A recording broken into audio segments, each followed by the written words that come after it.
everyone. Welcome to the Ashley Barlow Company podcast. I'm Ashley Barlow, your host. If you are a parent, a teacher, or someone who works at a school, or you're a community member, a volunteer, or a staff member at an organization that supports people with special education plans, a coach, a tutor, or even a grandparent, you're in the right place. Sit back with an ice cold glass of lemonade, put on your walking shoes and grab some headphones, roll down the windows and cruise. Ready, set, go. Educate, collaborate. Today, I am super excited to welcome Tim Villegas to the podcast. Tim reached out to me a few months ago and asked me if I would be interested in having him on the podcast. And of course, when that happens, I do lots and lots of research and I really dive in the work and the website and all of the information about the potential guest. And Tim was a resounding yes. So I want to share with you a little bit about Tim. Tim works at MCIE, and what he does there is he's the director of communication, which means that he does blogs and podcasts, social media, webinars, product development, etc. Throughout his prior 16-year career as a special education teacher, Tim advocated for the inclusion of learners with significant disabilities in general education classrooms and districts, and he spent 3 years as a district-level program specialist supporting learners with autism as well as emotional behavioral needs and intellectual disabilities. Tim founded an organization called Think Inclusive, which is now the blog for MCIE, Tim's current employer. I am so excited to welcome Tim to the podcast, and without further ado, we'll hop right over and listen to my conversation with Tim. All right, Ashley Barlow, welcome to the Think Inclusive podcast. Thank you, Tim, and welcome to you to the Special Education Advocacy with Ashley Barlow podcast.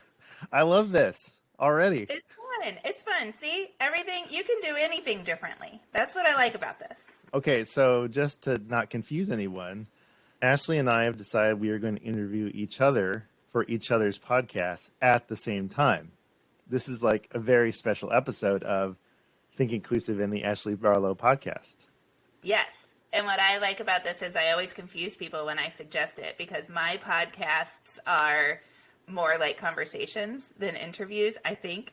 And so when I say, let's have a conversation and publish it on both of our platforms, people are always like, oh, I don't know. I'm a little nervous. I like it. I like switching it up a little. Yeah, this is fun.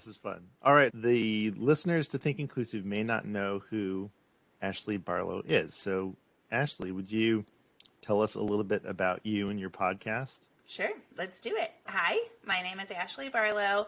I am a special education attorney. I practice in the greater Cincinnati area. I am currently licensed in Kentucky and Ohio. New news, I will probably let my Ohio license go into escrow or go inactive, whatever they call that. I am also a parent in the disability community. I have a little boy named Jack who has Down syndrome. I am a self-advocate myself. I broke my back when I was 15 years old and I have a physical disability. I used to be a teacher. I taught German before I went to law school. And then I own a business called Ashley Barlow Company. And what we do at Ashley Barlow Company is we provide much more reasonably priced resources to parents in special education. I really advocate through the lens of special education law, the federal law, the state regulations, guidance documents, that sort of thing. And I have found through my practice that having a more collaborative approach and really focusing on the IEP team has been quite successful. And so after thinking about this for many years, I decided to open Ashley Barlow Company in 2020. I have 2 digital courses, one that is geared more towards parents, one that is geared more towards people that desire to become advocates or to grow their advocacy process or their business. And then finally, I am the Director of Education at the National Down Syndrome Congress as well. I just took that full-time job in October of 2022. So it's a new job. I'm scaling back my law firm and going full-time with NDSC. That's fantastic. And you have a beautiful family that you're very busy with. Oh, yes. That's what we just talked about. Yes. I have a very full family life as well. My son Jack is 12. He's like super involved in all sorts of activities, and just trying to keep him engaged is a full-time job. Particularly, we're recording this over his Christmas break, and that is quite a challenge. And then my oldest son, Griffin, is a swimmer, and so I'm driving him all over the town for swimming, and my husband works in finance. Tim, why don't we do the same thing? Why don't you do an introduction for my audience as well? Absolutely. Hello, everyone. My name is Tim Villegas. I am the Director of Communications for the Maryland Coalition for Inclusive Education, which is a nonprofit. And I'm also the founder of Think Inclusive, which is MCIE's blog and podcast. So I was a special education teacher for 16 years. I taught 4 years in California and the rest in Georgia, which is where I live right now. And in 2012, I started a blog called Think Inclusive and a podcast. And it was really to learn more about inclusion. I had been a self-contained special education teacher the whole time. I'd been a teacher and had gone through various thoughts about inclusion. I started off as a skeptic. I didn't really think it was the right thing to do. But once I saw it with my own eyes and my own experience, and I started to learn more and really developed as an educator, I realized, yes, it is the right thing to do, and it is the best thing for all children. Authentically and supported inclusive education. So once I started to do that and write and contact people, and I met a lot of people, self-advocates, people with disabilities, and interviewed them, the more and more committed I was to the concept of inclusion and inclusive education. And then I realized that a lot of people feel that way too. And so that's how we got our audience. That's how we got so many people wanting to know more. And in 2020, it actually became my full-time job because I contacted my boss right now, our CEO, Carol Quirk, who's been with MCIE since the late 80s, early 90s. They've been doing this work of partnering with school districts. I'll say a little bit more about that in a second. But she said, hey, we have a position open for a communications person. Why don't you just come on board and bring everything with you? And you can do this work alongside of us. And so that is how I get to do this full time and talk to great people like Ashley. Yeah. So yeah. So that's a change, isn't it? It's such a change. I'm going through that change right now. It's crazy. Yes, it's like the thing that you did for fun, and it was a little bit. It's still advocacy, but it's fun. It's what I want to do. Thing that I did on the side and just for fun and just to keep me going is now the thing that I'm doing, and I'm still having to pinch myself after almost 3 years. Yeah, for sure. So should we dive in? Sure. Let's do it. Is it my turn to ask a question? This is the way we're doing this, friends, is we both have questions written up, and we're going to see where the conversation takes us. But for right now, our plan is to alternate. If you listen to my podcast regularly, you know that the agenda oftentimes goes out the window and we just start talking. Sure. Let's go, Tim. Hit me with the first question. Okay, how I got introduced to your podcast, Ashley, was, I don't remember exactly, but I do remember going through and looking at episodes. And I think I just happened to click on the one that you talked about, Dear Colleague letters. And that was so interesting to me because while I am familiar with Dear Colleague letters, I couldn't tell you, oh, these are the ones that you should read or you should use in your advocacy.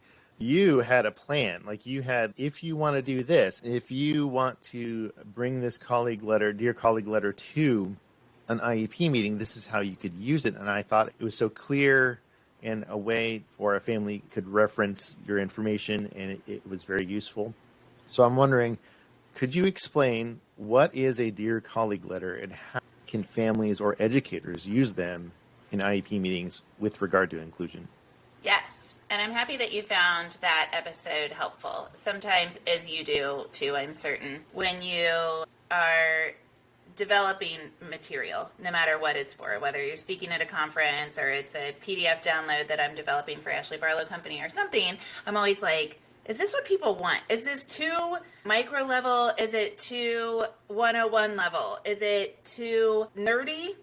Is it like not even close to being at the center of the onion enough? Like you're always thinking, what is it? And I think that episode in particular was pretty micro level, right? And the feedback is good. Dear colleague letters are, let's also throw in policy documents. So dear colleague letters and policy documents are things that the United States Department of Education and or state departments of ed will publish in order to tease out the law. We're going to go back to high school government for a second, and we're going to remember that there are 4 branches of government, and there's this like weird pseudo 5th branch of the government.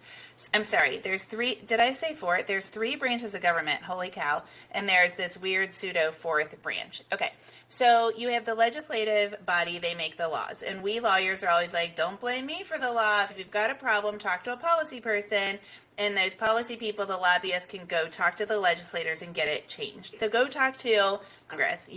I just deal with what the law says. And then you've got the judicial branch, the judges, the court system, and the court system interprets those laws, and we get case law from that, and then that also becomes the law. And then we have the executive branch, and those are the administrative bodies. So the executive branch is the president of the United States, the governor of the state, the mayor of the town, those people. And of course, they can make law as well. They can do executive orders and make rules as well.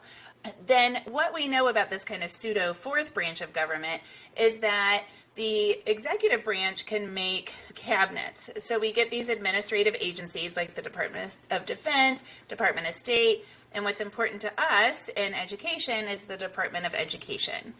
So if the legislators make the laws in that legislative branch, then what happens with the Department of Ed is they get to make things called regulations, and the regulations tease out the law.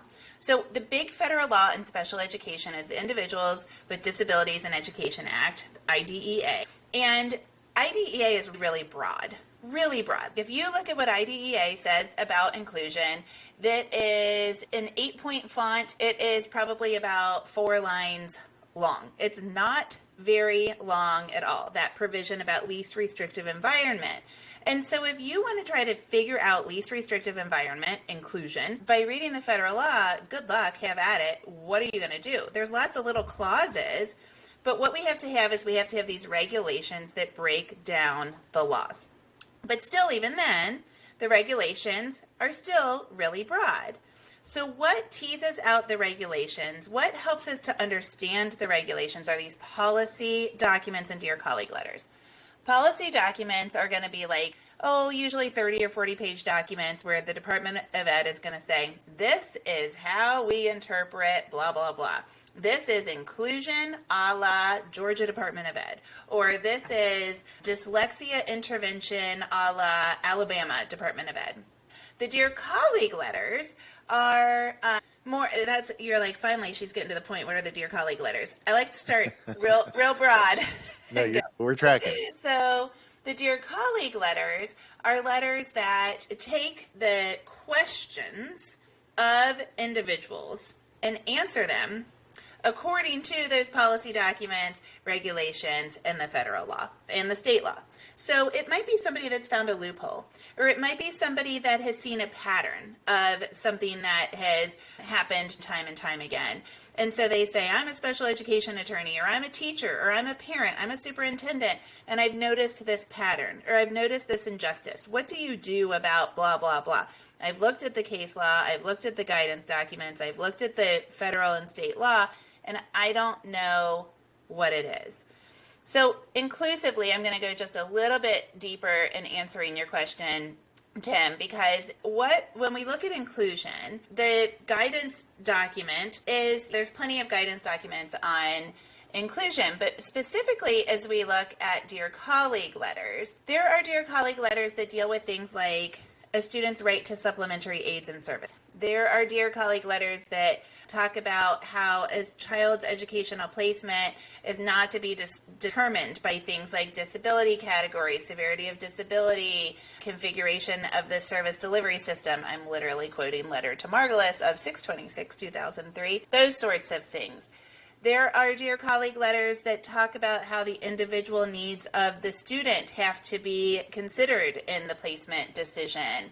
Another category of guidance that we get in these Dear Colleague letters is how the placement of the child, how inclusive the placement is to be determined. And so we have, for example, a letter to Basso, which is dated 8/23 of 2010, that says that the decisions have to be made by the entire IEP team, people that are knowledgeable about the child. Lots of people want to know about that homeschool thing.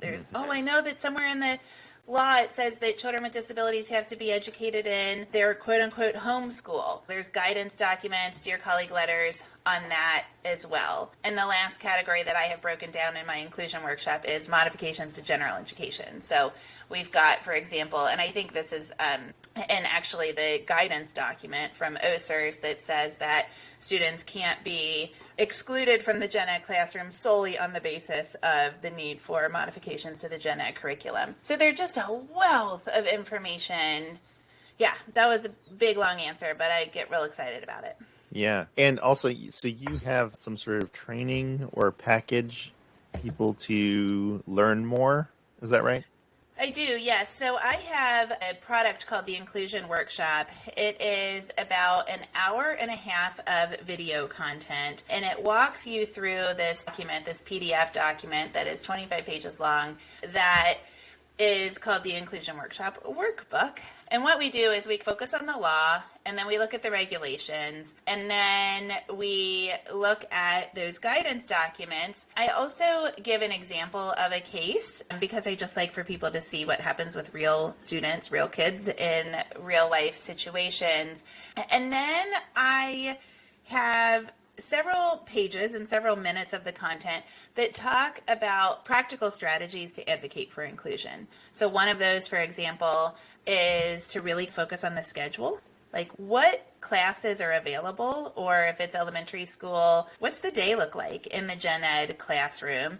And then how can we capitalize on that? Like how can we find time when we can push in services, or if we think this child might need some pull out resource time, where can we find time that's great for that, that we aren't taking away from other meaningful time? What kind of factors should we consider when we look at the schedule, and that sort of thing. I have some practical strategies and also some lists of criteria that the case law says that we need to consider when we are determining a student's placement. That list actually is compilation of discussion points that I've had when talking to other special education attorneys and advocates over the years. I literally just started pressing record when a friend would call me and say, hey, I have a kid with Down syndrome, I have a kid with an intellectual disability, and we've got an inclusion discussion. I'm like, okay, great, let me hit record, because I might be able to pull something out. Once I start talking to people, I get good ideas.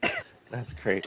That's great. So yeah. Oh, do you have a follow-up? I was just saying that's great information. I think that our listeners would definitely want to look at that. Yeah, thank you. It is. I'm very proud of the inclusion workshop. Probably that and my negotiation strategies course are the two that I'm most proud of, because again, like I advocate from within the framework of the law. And so that is something that I think is quite important. Tim, I was super interested in the good work that you all do there, and super interested in what kind of how, if we could dive into this discussion about the definition of inclusion, right? Yep. Because I think anybody that puts themselves out there as an inclusion expert or someone that's more than curious about inclusion, inevitably the conversation comes up, what is inclusion? And so I think my first question in that is, maybe you could talk about like the kind of mentality that inclusion doesn't necessarily have a definition.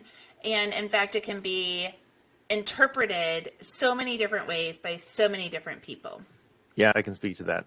So inclusion is a big word, and especially inclusion like with a big I. It's more like freedom or justice. They're hard to define in a way that's useful. But how I define inclusion is really more how I would define inclusive education. So in the context of what we do at MCIE, and when I say inclusion always works, what I mean is that when inclusive education is supported and authentic, that it always works. And if it doesn't work, as a lot of people like to say, it didn't work for this kid. Inclusion didn't work for my student, or inclusion didn't work for my child. When you look at why it didn't work, it's because it wasn't supported and it wasn't authentic. So how we describe inclusive education is really with four things. And we draw a lot on the work of Michael McSheehan and Cheryl Jorgensen in their Beyond Access model. So I always want to give them credit for this frame, but membership, participation, and learning. And we emphasize one more of those, and I'll explain all of those, but placement. You can't be included without being there.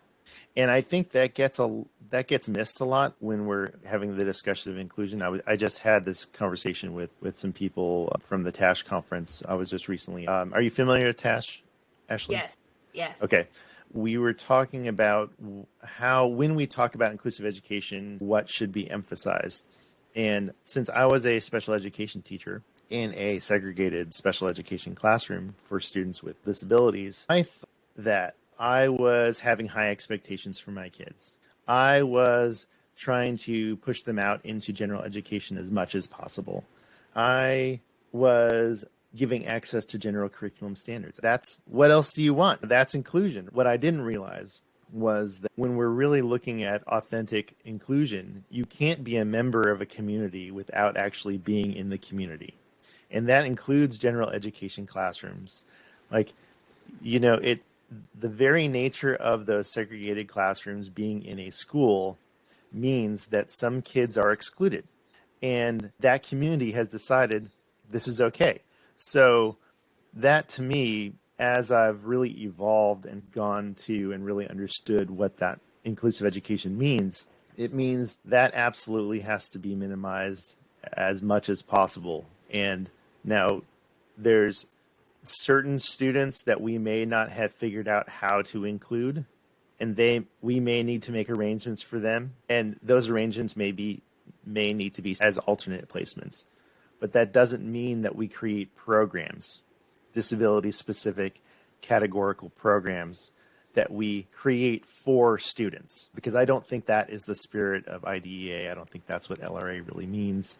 I think that when we talk about inclusion, we talk about everyone in first, and then we decide on the needs of the student. And so, again, some inclusionists don't like that I bring that up, that there may be separate places, but I also feel like we have to be realistic and think about how we're constructing, and that the goal is 100% no separate placements. That is the goal.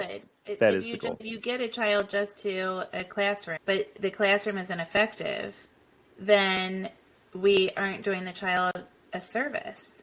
So I completely agree with you. In an ideal situation, is it absolutely possible, and is it absolutely best practice? Yes, but if the people and the systems don't have the structure in place yet, all we can do is continue to advocate for that structure to be in place, but we can't place a child without good systems in place. Yeah, I agree with you entirely. And I think anything to the contrary, if anybody says anything to the contrary, they aren't really looking at what the school looks. Because if you look at the school, heck, even our own houses. Sometimes when I have parents that say, no, I don't want 1 minute of pull out, or I don't want 1 second of that anybody else doesn't have, I say, okay, I completely validate that.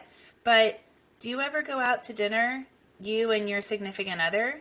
Or do you ever say, like in my family, I'll just tell you the little story because the questions are silly.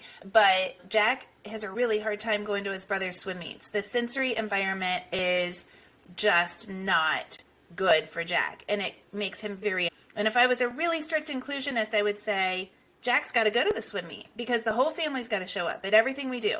And that is not right for Jack. Would that be great? Yes. Would his brother love for him to see him swim? Absolutely. Do we find ways for him to see his brother swim? 100%, because we know that is part of our inclusive family environment. But we don't cram him into the placement of the general education swim meet that's hot and loud and crowded and make him endure that because there aren't supports for him. There aren't adequate supports for him there. Yeah. Yeah, that's a great example of if you were to have, right, just said, okay, he's being tortured because he's in there. And then go back and say inclusion didn't work. It's not that it didn't work. It's just that the supports and the accommodations, you do the best that you can, in that environment, and you make decisions that are very unique and personal and individualized for that. So there is some nuance there, right? There is some nuance. It's not 100% in, 100% out type of thing, or 100% in without figuring out what that looks like, right? And so going down the list of the four things, placement or being there, I guess physical presence is what we talk about. And then we also talk about membership, participation, and learning. So in the school context, if a learner is in a classroom, are they a member of that classroom? Are they part of the community? Are they missed if they are gone? Do they feel like they have friends? These are all important aspects of being authentically included. And then for participation, Can I say something about that belonging? Like DEIB discussion, we would call that belonging. So that feeling of being a part of the group. Something that I've really grown with as a parent is, and you said this well, so do they feel that? Because I can't tell you how many times both of my kids have done things and I've thought, oh, they don't like that. Jack wasn't really included, or Griffin wasn't really having fun. Let me tell you something. Jack, 9 times out of 10, will feel very included. He'll tell you all about his friends and everything else. He might have really only actively engaged with somebody for 12 and a 2-hour-long birthday party.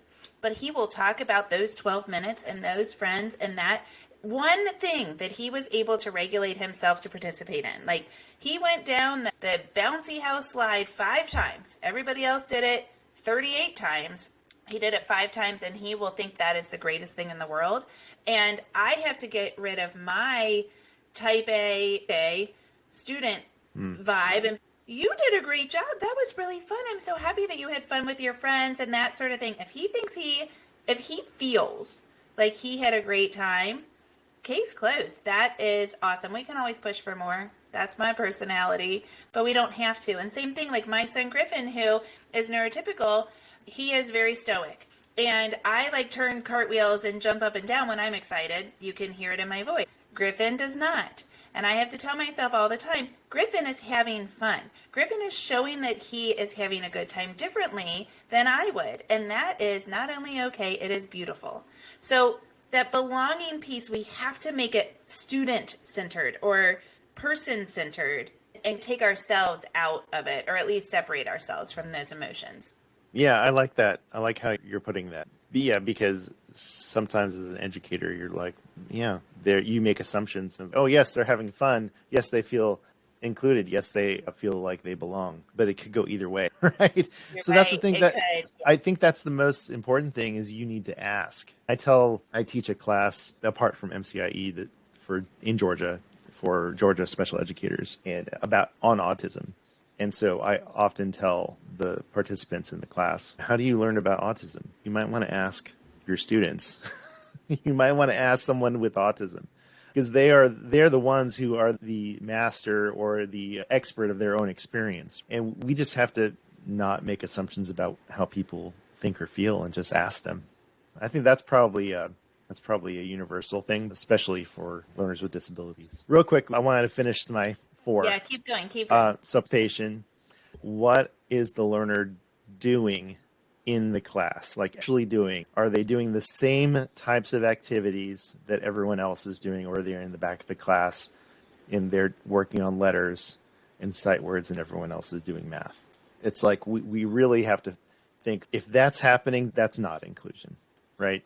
Even if it is only participation, you can modify an activity so any learner can participate in an activity. So you have placement, membership, participation, and what are they learning? Are they learning grade level standards? Are they getting access to grade level standards? There's so many resources out there to be able to modify curriculum. Ashley, I know that you have your own information on that, but as a 5th grade science lesson, you can do things to that lesson to give access to someone who is reading below grade level or is only able to access it at an entry level. We need to make sure that if that's not happening, we're not calling that inclusion, right? So placement, membership, participation, and learning. That is how MCIE defines it. I think that's a great way to think about it. Yeah, I really like that as well. I think that it summarizes it extremely. And that learning component, it can take on so many different forms. So I think that's really important. Well done, Tim.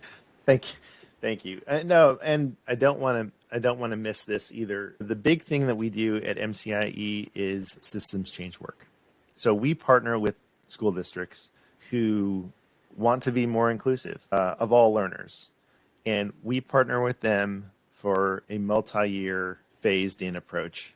So we've done this multiple times in the state of Maryland because we have historically been funded by state grants by the Maryland Department of Education. But we, over the last 5 to 10 years, have been working with others. This year in particular, we're working in Illinois, Oklahoma, and Virginia. We've got a number of other states coming on board, hopefully in the next calendar year in 2023. But it's all around the work of systems change and equipping school leaders to really this work, because inclusive education isn't going to happen with one professional development workshop. It just isn't.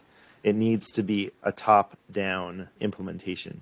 And something that Carol is really great about talking about, and I'm not so great about talking about it, but systems, the work that we do, it's based on implementation science. So there's like this actual science of how to change systems.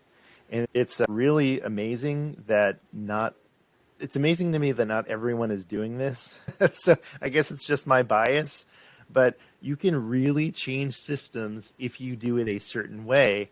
And we've been doing that work for so long. And it's honestly, Ashley, it's my job to tell people, right, that you can do it. So if you're listening and you are a school leader, you can do it. It is possible and it can be sustainable. Anyways, I could go on and on about that. Thank you. Yeah. Yeah. That's a very good point. That kind of ties back to what we were saying about placement, right? There's always room for improvement. There's always room, even those of us that are pretty purists about inclusion. In my own home, I know there are way better strategies and even just mentalities that we can have about inclusion in the community for Jack, which is where I'm the master contractor, right? Like I'm in charge of home and community. And so I think that's a really good point, that we have to put systems in place in order to get things started. And then we can continue to change the systems. And there are ways to change systems. And there are wonderful organizations and experts all across our country, MCIE being a wonderful leader in that area, where we can really affect change. And so we've got to advocate for our kids, and then we've got to advocate for continued change across the land, as we say. I think that kind of leads to my next question, Tim, and that is, when you see inclusion done, what's it look like? Yeah, that is a hard question, but I will say that I had the opportunity to visit Cecil County Public Schools in Maryland, and they're a district that MCIE worked with in the early 2000s on systems change, and they are currently, we would say, one of the most inclusive school districts in the United States. And we have a very short list there in the top. And by the way, there is no list of fully inclusive schools because of a lot of reasons. But we pick Cecil Public Schools because of our history with them, and because we often get the question of where are the inclusive schools, right? And we wanted to be able to point somewhere. So we have two, actually. We have Cecil County Public Schools in Maryland, and we have Westland-Wilsonville Schools, a Westland-Wilsonville School District in Oregon. And the reason why we picked those two is because not only do they have high LREA percentages, they're close to 90% in Cecil County, and I think over 90% in Westland-Wilsonville, but they have everything that we've talked about. Their leadership is committed to inclusion and belonging for all learners.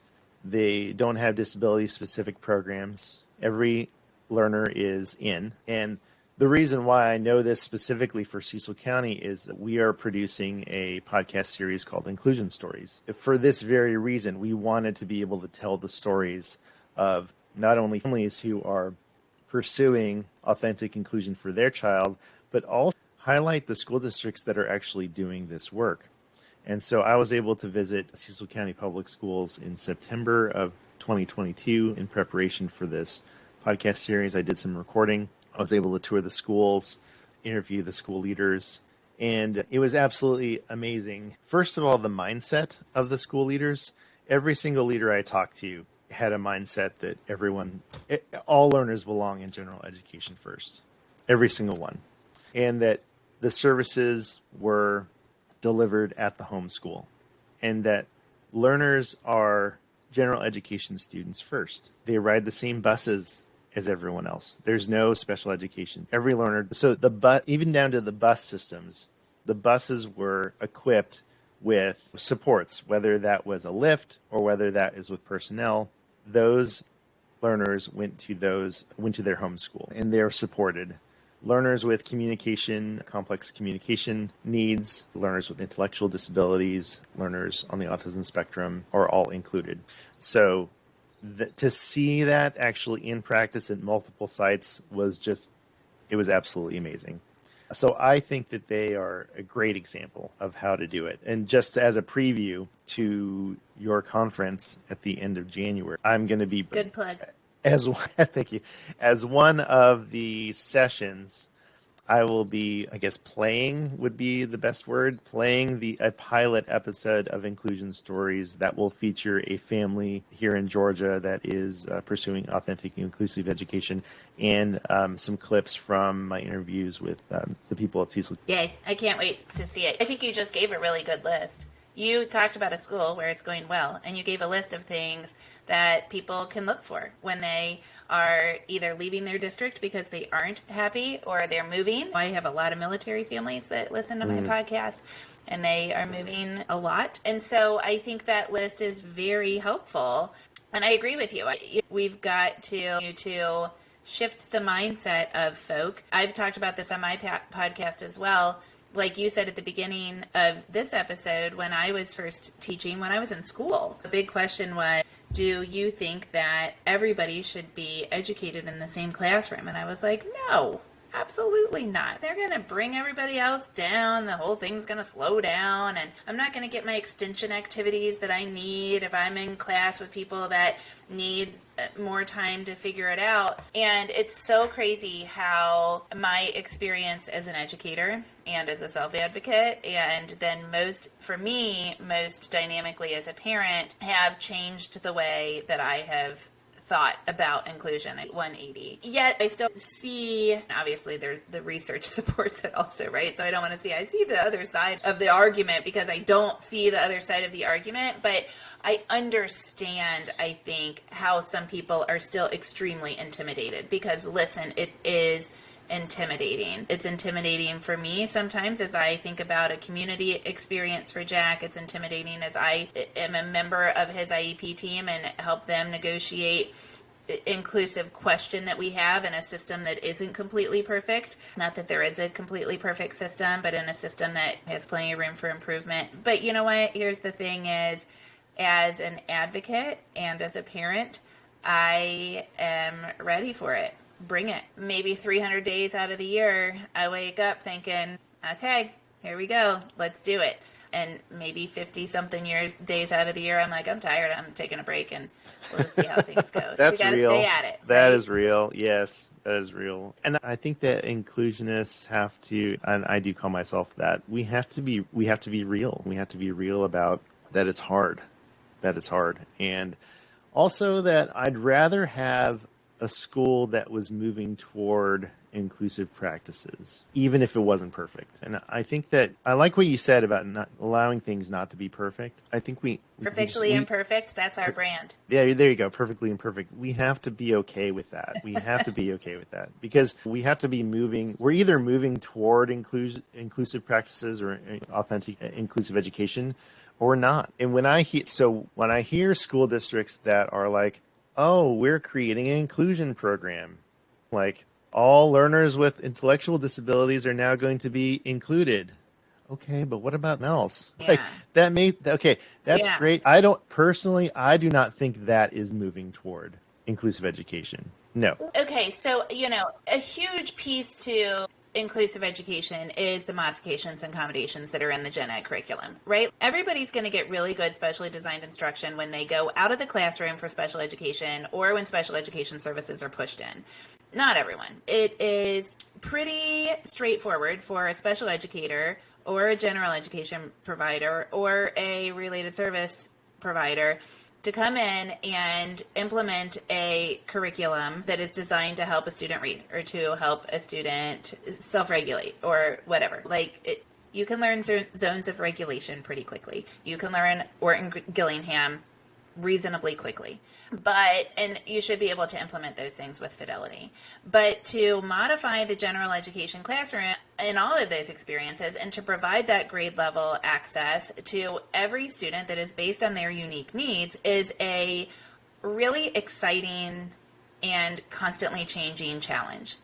And so people have to the extent that it's not, you probably need a framework shift. And you probably need to think to yourself, this is a really awesome opportunity. I am in a job that allows me to continue to learn because humans are different. And that's really beautiful. If all the humans were the same, life would not be beautiful. And so I get the opportunity to teach this thing that I've taught over and over again. I literally turned down a job because I was going to German to 8th graders, I think a 6-week course 8 times a year for 6 periods a day or 5 periods a day. And I was like, oh my gosh, I would die. But if it was, I would not literally die. But if it were a wholly inclusive school and I got to figure out how to do that, even if it was just 1 period a day for a learner with uniquely different, maybe that challenge would have been interesting enough that I would have taken that. Because teaching school can get really monotonous and boring. Sometimes it's just shifting the framework and thinking, oh, this is cool. I get to do something a little bit different. So, yeah, but I think a humongous aspect to inclusion and something that we can't overlook is the best practices for modifying that gen ed curriculum, that gen ed content, and providing it in an equitable and meaningful way to all students based on their unique needs. Yeah. Oh, yeah. We have answered all of the world's questions, Tim. Pretty much.